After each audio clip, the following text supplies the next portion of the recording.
And what I want to do now, without further ado, is hand over to our first speaker, Andrea King. Andrea has worked in children's services and in safeguarding and in prevention for 20 years plus now. And she also reads theology at Regent's Park College in Oxford.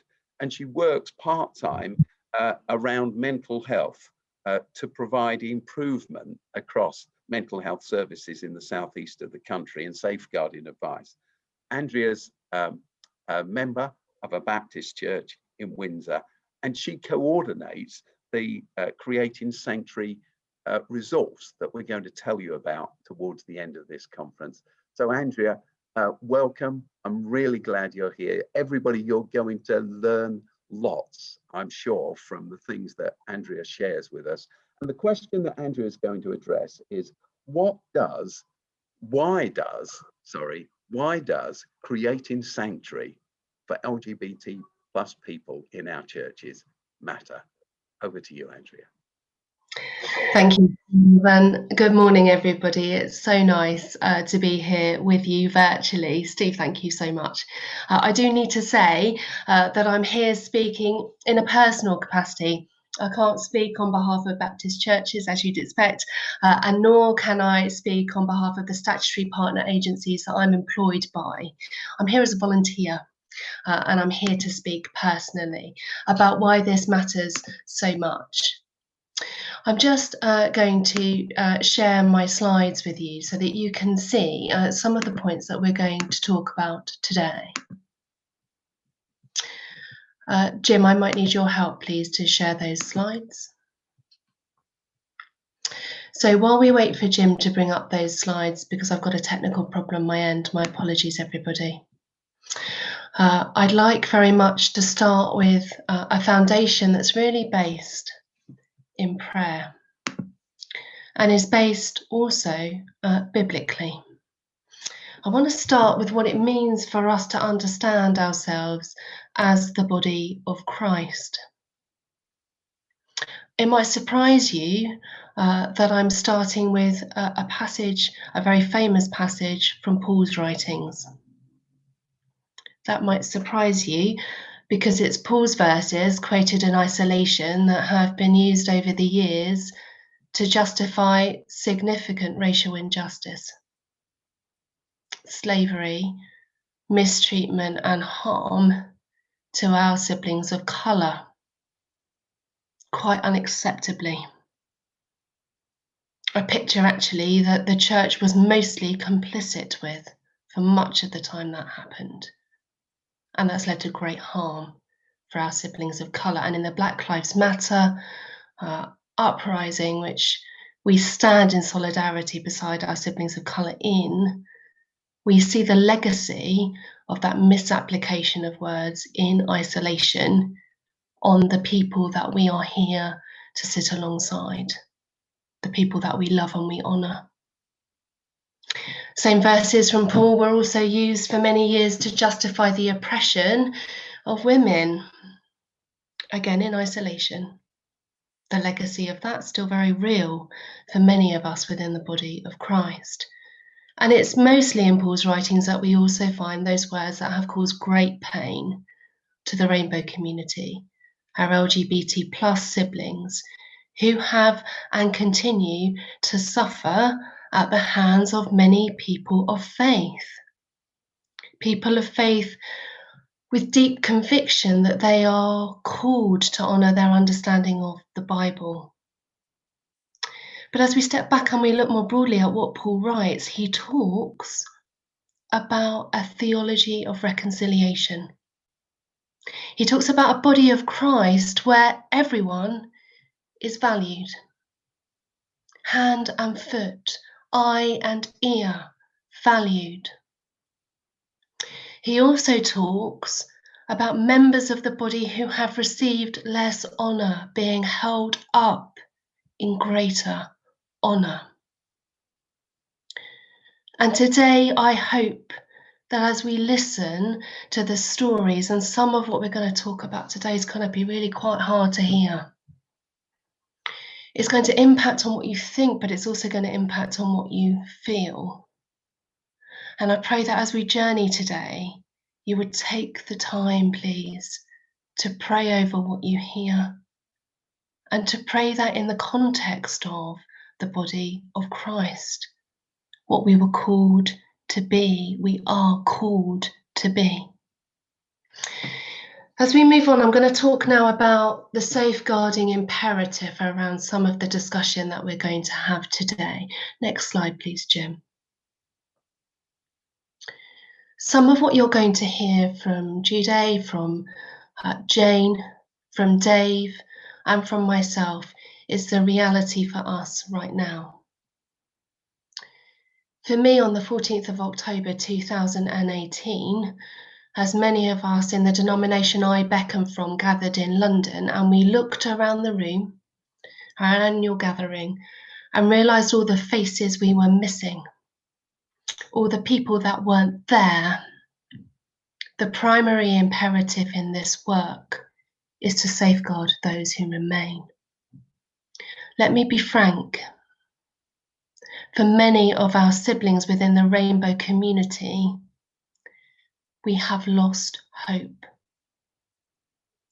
We have lost more to suicide as a result of very poor treatment in churches than I can count.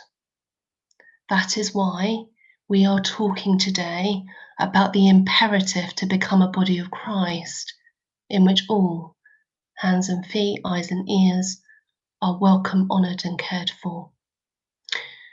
As we turn to now look at the statutory guidance, Jim, if you don't mind bringing up the bullet points.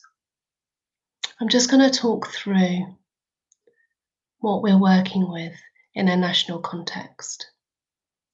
The first thing to say is most of our churches, irrespective of denomination, agree on the imperative to safeguard and protect. Most of us have put great effort into applying statutory guidance in a church context. The Care Act sets out the right for all adults to be safeguarded from harm, to be able to seek protection. That's a clear imperative for all of us to uphold. The guidance for children's services is even stronger, and that's partly because of the national outcry, rightly, every time a child is seriously harmed. And so the Children's Act particularly sets out the right to safeguarding and protection, our imperative and shared statutory duty to safeguard, rightly. And you'll see the kind of application of that, both in church denominational policies and practices, but also in your local safeguarding procedures, both children's and adults in the local area in which you live. We are all rightly required to adhere to those. Over the years, what's become clear is that those groups within our society, the minority groups within our society who often experience harm, also needed an additional layer of safeguarding and care, and an additional layer of protection. The equality legislation is absolutely key in that.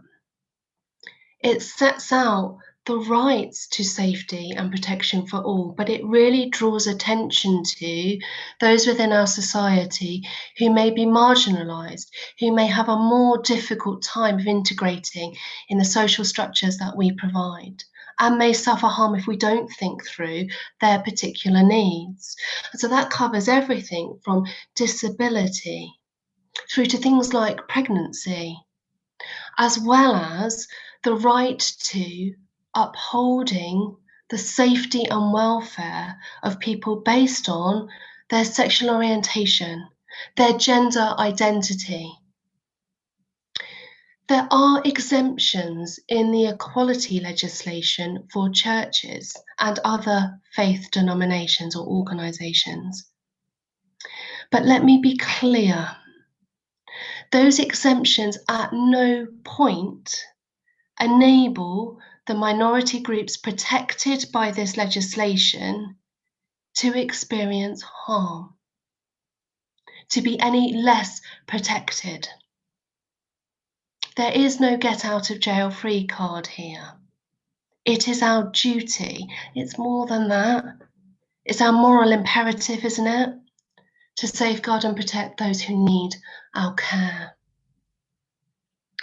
Now, I'm sure as I'm talking about this, for many of you, you will be thinking about the media coverage only last week following the independent inquiry into child sexual abuse and its turn in lens to look at the role of faith sector organisations.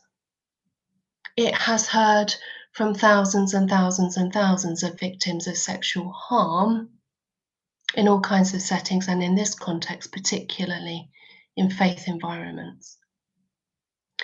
I don't know if, like me, you watch Justin Welby on the news, having to listen to and respond to the harm that the church has caused to victims of abuse. I don't know if you saw him look down at the floor and just try not to cry as he said out loud to the cameras, "I feel ashamed. I feel ashamed of the church." What we saw there was competing imperatives. Yes, it matters. Of course, it matters to keep everybody safe in our churches, but clearly there are times when that simply hasn't happened. A competing imperative arose. We must protect the reputation of the church. We mustn't talk about what's happened here. We must try and safeguard the body of Christ. And in so doing, caused further harm, not just to the existing victims and survivors of that abuse, but by enabling perpetrators of harm to continue to find new victims of abuse to harm. We are at a turning point, are we not? In the UK particularly, where we can start to say as a body of Christ together, we have to be honest about what is happening here. And right now, what's happening for our rainbow community is that we are struggling to find churches that we can go to and belong in. The times I have been told, and you'll hear this from others, that I am simply an abomination because of my sexual orientation. The times I have been told, you are not welcome here. You cannot stay here. It brings us to our knees. We can't breathe. I can't tell you what it does to be told by our siblings of faith we cannot belong. And no wonder we're losing people through catastrophic loss of hope. We have to talk about this. I know it's hard, but that is our imperative. And one more thing to be very clear on here. The picture of suicide is such that statutory partner agencies are now routinely asking the question, increasingly within the first 48 hours, was faith and belief a factor here? Was exclusion from, in our case, a church, a factor here? They are quite rightly building the picture. And we are expecting publications pending for later this year that will lay this out publicly for all to see. That is our imperative. We must respond. We must talk about this, and we must find a way through together to become the body of Christ that we have been called to be. Next slide, please, Jim. So if I ask just one thing of you today, and it is just one thing, as you listen to Jude and to Jane and to Dave talk about what it is like for us day in, day out, 24 hours a day, can I ask you a question? Imagine as we're very clear, is happening right now. That Jesus is sat right beside you. As we gather together, God is here very present with us, isn't he? That's the expectation that we all have. As you listen to the stories of what is happening, can you please imagine that Jesus is sat just there beside you? I want you to ask yourself, where would he stand? What would he say? Who would meet his eye? As we talk today, you might want to pray over what you hear. Offer that to God and spend time in prayer thinking that through, head and heart. I pray that you will take the time just please to listen. And then if you're willing, at the end, we will talk together about what we can do next. How, as the body of Christ, we can respond. Thank you. That's all I have to say at this moment. And Steve, I'll come back to you now. Great. Well, thank you, Andrea. That's a great start and a very thoughtful start. If I could ask you some questions, you talked about different pieces of legislation and different acts. Are you saying that the churches, particular churches, some churches sit, in your view, outside of the law at the moment? So every situation that we see needs to be managed on a case-by-case basis, Steve. So I'm not going to give you an easy answer to this question, I'm afraid, because it needs to be considered case by case. But there are certainly some situations in which the fundamentals of safeguarding and protection have not been applied and significant harm has followed. You didn't talk about the Equalities Act, the 2010 Equalities Act, which offers protection, of course, to the 9 protected characteristics, as it's always put, around age and disability and gender reassignment and race and religion, belief, sex, sexual orientation, marriage, etc. That legislation and that act, how does that sit with the churches? So I did reference it, Steve, but let's go back over it because it might be that I didn't reference that in enough detail. So that equalities legislation does apply to us all in the UK, and there are particular exemptions that church denominations have been able to secure, which enable them to apply exemptions to things like appointments of those who can minister, for example. So the leadership of church particularly is an area where exemption can apply. It also gives members of the clergy, ministers, priests, vicars, the opportunity to be able to state what their biblical understanding is without prejudice. So non-affirming and affirming theologies can be put forward. But in no way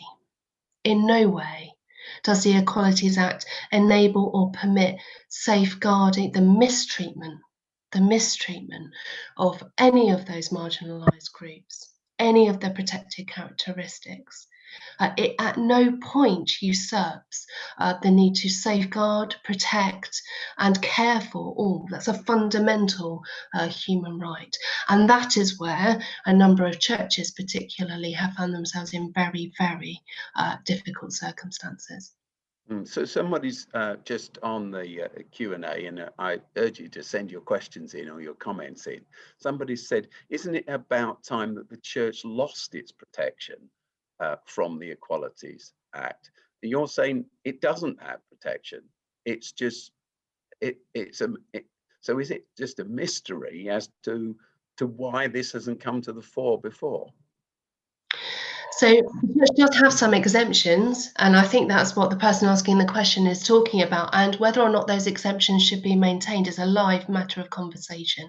And as we listen later this morning to some of the facts and figures that will be presented, particularly, so the Ozanne Foundation's work on this, actually that's a legitimate question for us to be asking. And so, But Go on.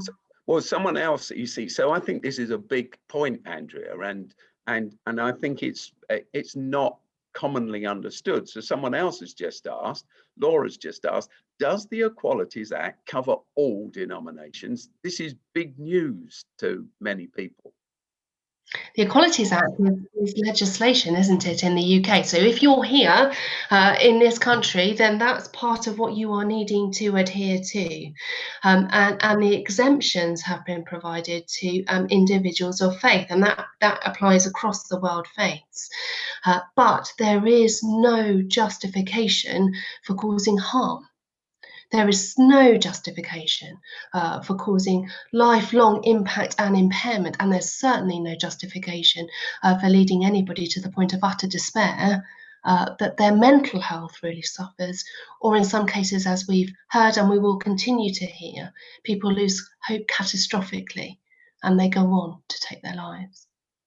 So moving on a little bit from there then, how do we engage our churches around this issue?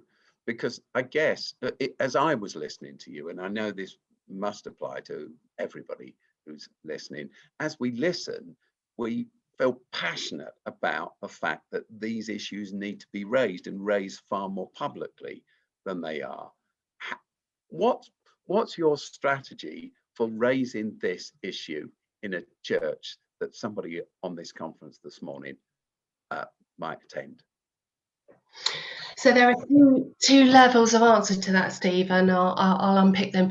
If you are the leader or a member of a particular local church, we have designed, independently of all of the parties involved in today's conference and our major denominations, a resource called Creating a Sanctuary, www.creatingsanctuary.org.uk. It's the tool you can use to start to talk about this within your church, understand the imperative and respond, and we'll talk about that later. The key thing we need from denominations, Christian denominations, across the board, is the permission from national leaders for those local conversations to happen. We hear time and time again from local church leaders that they really, really, really want to have this conversation, but they're really anxious about it. Now, I know that in the private conversations we're having with the leadership of the Church of England, with the Baptist Union, and with the other denominations who have reached out to us, we have a set of permissions that are saying this conversation really does matter. And we're working with those leaders to say, how then could you convey that alongside us, with us, because this matters. So that's key. The last thing to say, of course, is that statutory partner leaders nationally are really, really concerned about this picture. I'm not the only person sat in today's conference who's been meeting with colleagues in the Houses of Parliament and the House of Lords. You hear this come back time and time again. You'll have heard this, Steve, yourself. The worry nationally about the harm people of faith can cause. And it's a minority, when we really look at it, a minority of the people of faith who will cause this kind of harm, exclusion to the rainbow community. But that is a presiding narrative. It's a dominant narrative when you talk to central government, because that is what they fear. That is what they hear. That is what they see in the statistics around loss of life. And so that is the third imperative.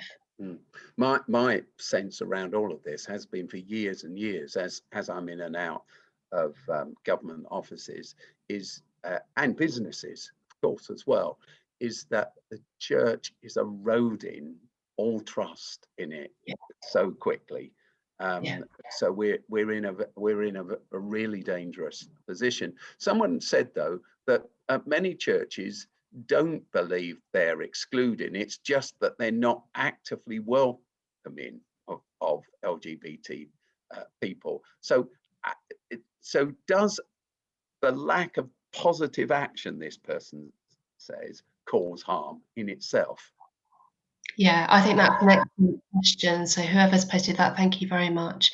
It's key. Lots of churches will say to us routinely, no, but it's fine. We would be a really welcoming place and in some cases a fully affirming place for members of the rainbow community. And our key question is always, how do you know that? How do you describe that? If I'm kind of walking in off the street to your church, how do I know where you stand? How do I know how far into your community I can be a part of? Where are the boundaries, if any?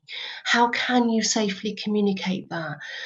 And there is a real imperative right now as the rainbow community are looking for safer churches in which they might be, to ask church leaders, please, please, could you explicitly and clearly state this is your position? If you are able to offer a place of welcome or a place of affirmation, please could you indicate that publicly in some way? Because we really are looking for places where the rainbow community can be safe within the body of Christ. And there are more questions coming in about the Equalities Act, Andrea. So someone asked, I've two together here, what constitutes harm or mistreatment? Is denying someone membership in a church, does that constitute harm or mistreatment? And then somebody else has asked, what about the loss of a job, being sacked because of your orientation? Now, I guess we all know people, I know many people, we have people on staff in Oasis who've been sacked from churches because they've been honest enough to talk about their orientation. How does all this stand in law? Yeah. So the exemptions in employment are where the church has been given additional permissions that no one else has. So we have many, many stories of people wishing to enter into leadership roles within the church or to minister and being unable to, or having already been accepted and then having the integrity to come out and say, this is where I am, and then losing that role. It's devastating. It's absolutely devastating. And what I'm waiting for is the first legal challenge of that in court to see how that plays. And that will be the first test of it. In terms of the other question, what constitutes harm and mistreatment, it's simply measured by the impact that has had on the individual who is concerned in that, who is caught up in that. Denying membership, think for a moment in the context of your faith and your belonging in a church, how would you feel if a church that you wish to belong to, your faith drives you towards, in all integrity approach, then says no to you on the basis of something that you cannot change, your orientation? What might you think the impact of that would be? Would be the response I would offer there. Yes, of course, it's harmful. It's hugely harmful. You will be aware of the particular debates nationally about spiritual abuse and whether spiritual abuse becomes another category in the kind of, we've got physical abuse, sexual abuse, emotional abuse, we've got neglect, we've got financial abuse, whether spiritual abuse is added as an additional category explicitly for this reason. And I know many of the denominations have already added it as a category within their own management of safeguarding internally. Yeah, someone called Di, welcome Di, makes a really good point. She says, it's not just the rainbow community that wants to know whether a church is inclusive. As a Christian, I want to belong to an inclusive church. I want all churches to advertise about, so she's saying, I'm not gay, but I want to go to a church that's clear about this. Yes, and Di, thank you. I mean, one of the things that we are seeing over and over again is heterosexual individuals resigning their membership from churches in protest over exclusive positions that are excluding minority groups, in this case, the LGBT plus community, our rainbow community. And it is important. There are many, many members of our community of faith looking for churches that will include everybody, will respect, honour and love everybody. So Di, thank you. It really is important.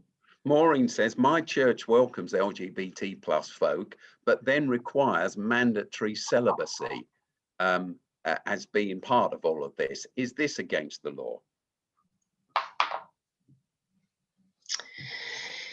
There's no law that you're going to find that's going to define this point specifically.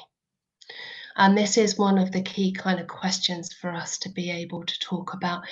You can't describe yourself as fully inclusive, and certainly not as affirming if you are requiring celibacy. And I would just ask you to reflect for a moment on what it is that you're asking somebody to do.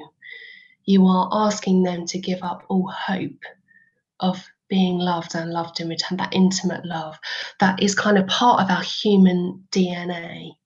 And I would also ask you to reflect, if you would, on the biblical sense that celibacy is a calling for some, certainly, but it isn't an imposition. And I'd ask you just to think about that a little bit, please, if you would. So, Andrea, time for two more questions. The first is, well, this is summing up several questions that have come in, and someone who sent a response to a tweet that I sent out this morning or yesterday about the conference. They said, they said this: churches haven't failed the LGBT community. They just see things from a different perspective. This isn't to do with legislation, it's to do with biblical teaching. We have to honor the Bible, not the law. I'm sure you've heard that kind of sentiment before. How do we respond to that? Yeah, I mean, my first response to that would be biblical integrity of faith matters hugely. Of course it does.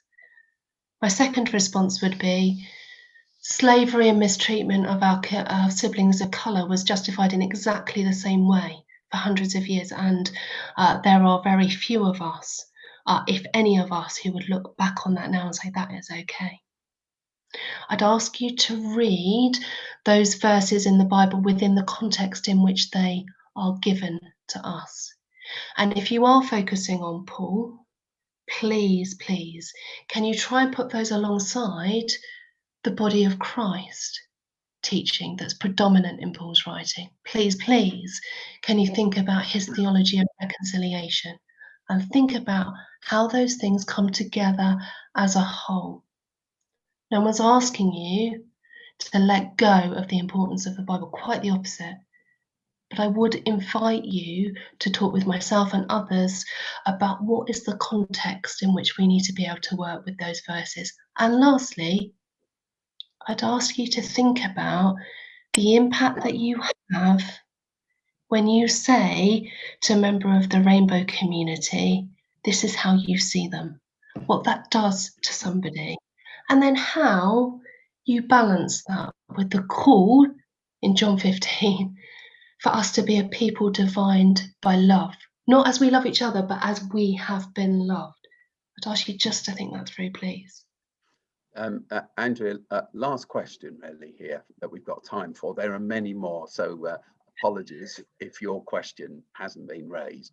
But Nikki says, as a parent of LGBT children, I want to know which churches are affirming. Few clergy are prepared to be open about their LGBT views. Can we persuade church leaders to be honest? And there's another question asked a little bit earlier that sits alongside it, which simply said, why is it that so many prominent Christian leaders are not clearer about where they stand? Yeah. In terms of affirming churches, that comes back to the point that we've made. Please get in contact with us and we will help. But we would ask all churches, please, can you describe clearly where you are for exactly this reason? People need to know where they can go safely. On the second point, we're at a turning point now, Steve. We are losing so many people. The pain is so vast. We need Christian leaders to stand. We need Christian leaders who are quietly affirming and fearful of speaking of that to start to speak and say, this is where I stand. That's a moral imperative to safeguard the community. Thank you, Andrea. That's a brilliant start to our conference.